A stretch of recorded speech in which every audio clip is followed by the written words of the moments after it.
منتجات رخيصة بس نينجا، وده بارت 1. أول حاجة هنتكلم عليها النهاردة كلينداسول.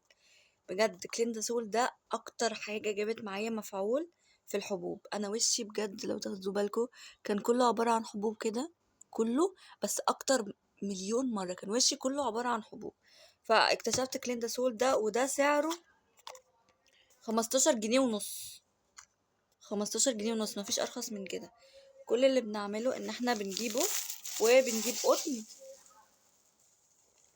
بنجيب قطن كده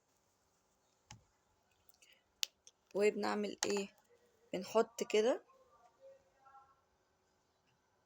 على القطن، اي نوع قطن، اي حاجة عندكم كده، ونمشي. بصوا في ثانية بيعمل لمعة. انا والله صحابي بيشوفوني بكون حاطة منه مثلا على وشي او كده لما ببقى في البيت.